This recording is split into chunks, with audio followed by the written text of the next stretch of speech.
Hey everyone, it is me again, and tonight I want to talk about something really personal, my journey with real estate. When I bought my first house at 24 years old, I genuinely thought that real estate was going to be a huge part of my wealth building strategy because I was seeing tons of videos talking about how you can own multiple rental properties and get cash flow from all these. You are going to build equity, you can use the cash flow from the rental properties to continue to buy more, and it just snowballs on itself. It sounded like a dream, honestly, but after owning my house for a couple of years now, I completely have changed my mind on real estate as a whole. And I honestly feel like just social media makes owning real estate look way simpler and way more profitable than it actually is in real life. It is not always the fairy tale they paint. So I am going to be telling you guys my entire home buying journey, what it has been like for me, why I bought the house, basically the cost, the rate, the timeline, all that stuff. I am going to be telling you guys about some hidden costs as well. I have even turned the property into a rental property now. And then finally, I will talk about my investing strategy and would I do it again. So before we jump into the video, go ahead and drop a comment down below. What are your thoughts on real estate? Are you interested in it? Do you think you are going to own a bunch of rentals, or do you just want to have one house, maybe like just your family home, or do you want to just avoid real estate altogether? Go ahead and comment that down below. I am curious what people say. Also, one thing I did want to mention is please do not interpret anything I am saying in this video as me bragging or flexing, because part of the reason I was able to get in this position was because I was very frugal. I saved a lot of my money, but also because a little bit of it was just luck and timing. I will admit that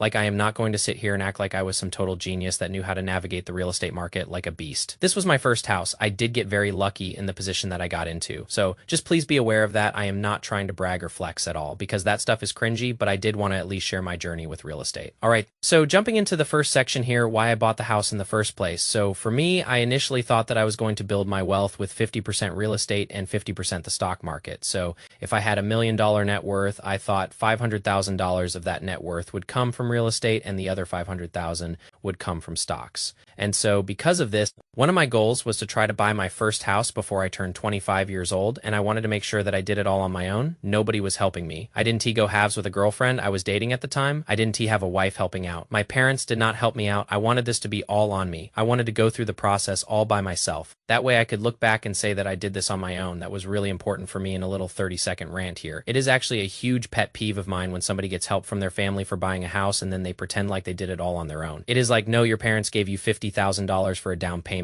In fact, you did not really do anything. Your parents just gave you all the money and now the house is in your name, which that is totally fine if your parents help you out. But at least own that. Don T, pretend like you did it yourself. That is my main thing. Alrighty, off my soapbox, I apologize there. But what I was initially saying was I was planning on having half my wealth from stocks and half my wealth from real estate. So that was a goal of mine. And I was able to buy my house basically February of 2020. 3 is when I closed on the house. I put the earnest money deposit down November of 2022. And I'm going to go into the actual math and some of the numbers of my house. So initially when I was looking to buy a home, I was approved for a $300,000 loan. And the interest rate that I had at the time, this is around November of 2022. Like early November, late October, I was approved for a 7% interest rate. Now, you have to remember in 2022, the Fed was pumping rates up. So at the time, interest rates were pretty high. I had an 800 credit score, I had no student loans, no debt at all, and I was still getting 7% as my interest rate, which is pretty rough. And before I bought my house, I was initially just going to go through a very traditional route. I was going to go through a lender, I was going to go through a realtor, and I was like, okay, this is how I am going to do this because this is how most people do it. And so I toured a couple of townhouses with the realtor, and honestly, they were kind of ran down. Like there were some that were okay, but like they still would have needed a little bit of fixing up, like probably $10,000 to $15,000 in renovations. And even then, I was really too excited about that because I wanted to own an actual like family house, like a residential home.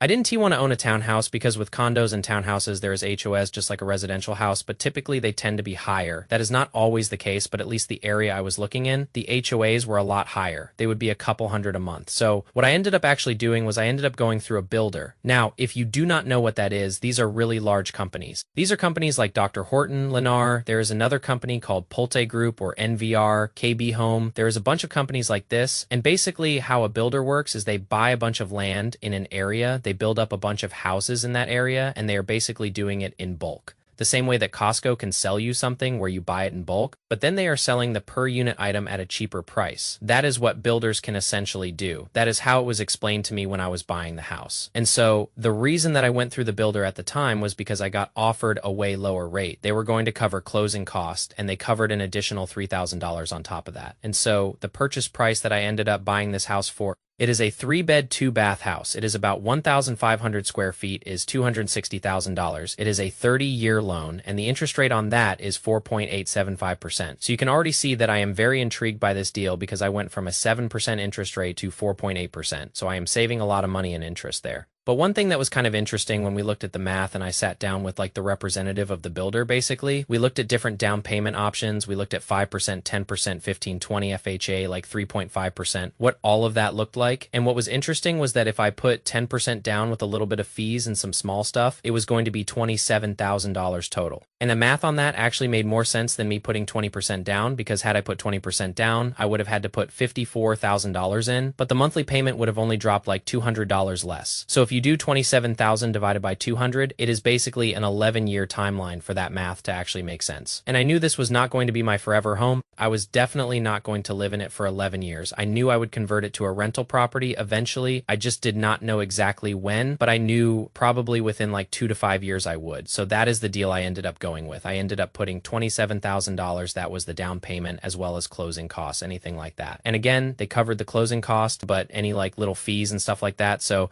it was 10% plus another like $1,000 of, small things here and there. It is a 30-year loan, 4.875% interest. I did have PMI initially that has since dropped off, which is pretty nice because the value of the home has gone up. So that is basically the math behind the house. Okay, so I ended up putting the earnest money deposit down, which was like $3,000. I initially put that down November of 2022. All that does is that is basically the builder-esque way of saying, okay, he officially owns this house. So once the house is fully built, he can move into it. It is basically like putting some money down. That way it becomes yours, and like they are putting it on hold for you. Then the home was finally done being built February of 2023. I moved in shortly after, and that is basically where I started there. So I lived in the house from February of 2023 until May of 2024. And one of the main things I learned while living in the house, so I went from an apartment which was like not that expensive at all to a house, which I knew the monthly payment would be more expensive, but holy wow. There are some hidden costs that people do not tell you about starting out with the first thing, because I had a lawn and not a big one. This is imagine like a new town, like neighborhood, like it genuinely looked like one of those houses. Okay, so it is not a huge house. Every house is very cookie cutter. It worked fine. The yard was not that big, but oh my God. My water bill was so much money those first 2 months because at my apartment, my water bill was like $40 a month. On average, every month at the house, it was around $125. But the first 2 months, it was $250+. And the reason for this is because when I was initially touring the house and they were showing me, hey, this is how the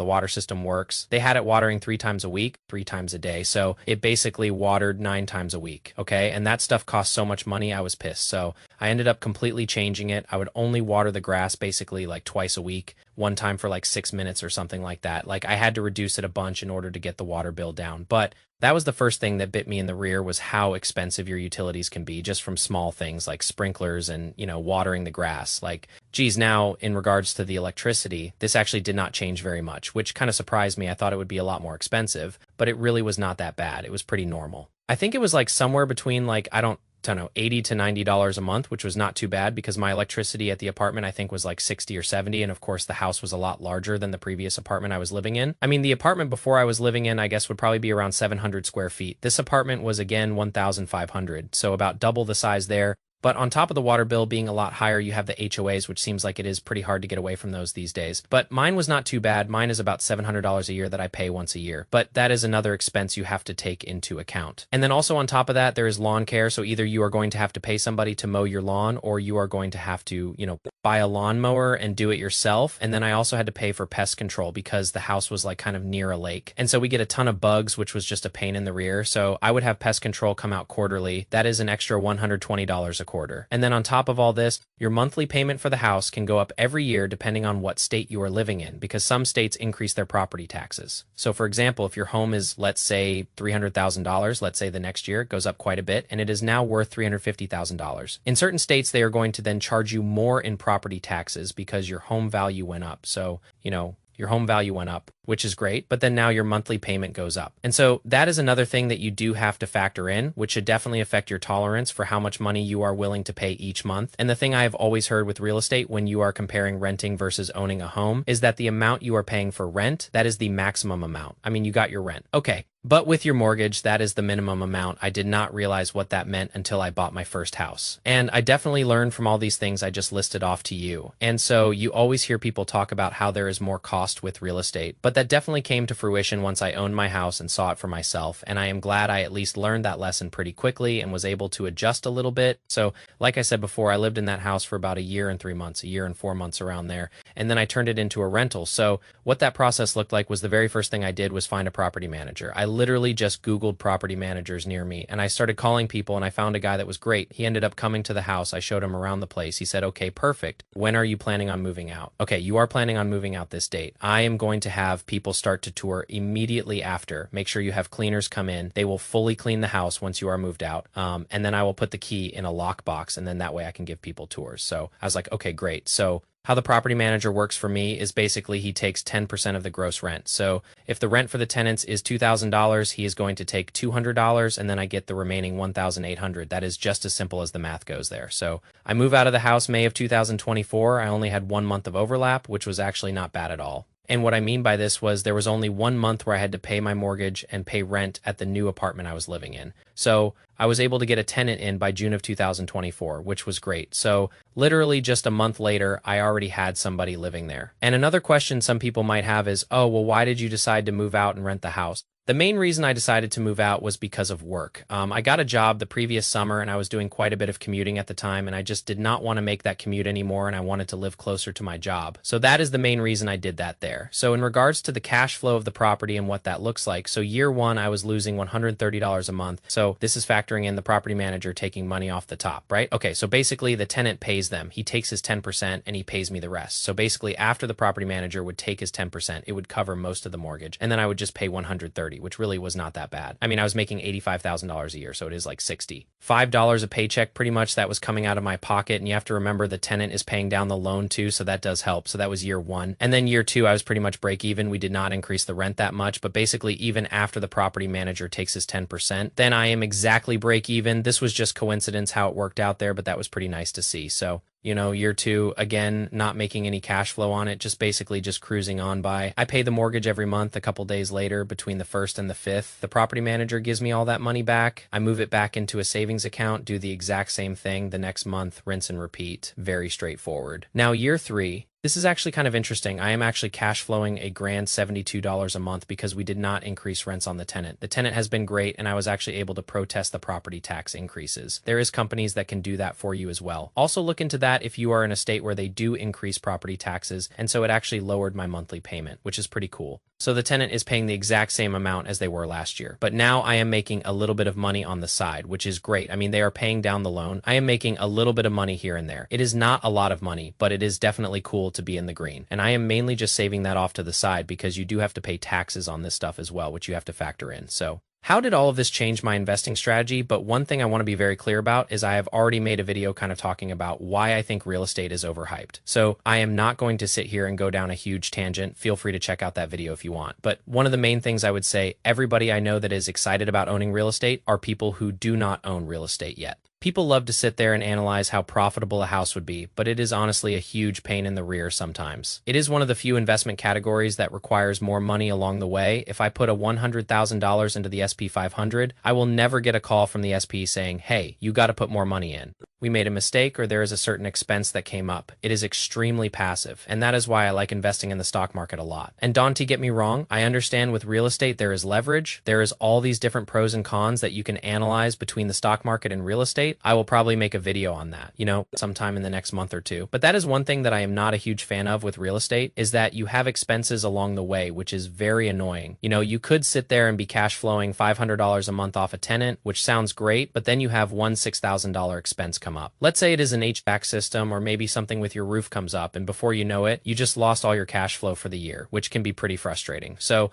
you want to make sure if you do get into real estate, you understand all of the expenses that could come up along the way. And I am not saying that you cannot own cash flowing properties and you cannot be successful with that. You absolutely can. Just be very aware of all the expenses that could happen, because honestly, it is just a lot more work and a lot more headache than just investing passively. That is just the way I like to do it. And you have to remember, I work a 9 to 5 too. I don't too want to be a full-time property manager, which is the whole reason I hired a property manager so I don't have to deal with that stuff. There's a lot of people online who go into an early retirement, and I am putting that in quotes because what actually happens is they own 10 rental properties, they quit their 9 to 5, and then they are just repairing stuff on the properties all the time, which to me, I mean, yeah, sure, it is an early retirement. Like you are working for yourself, but you are just basically a handyman at that point. Like you are still working.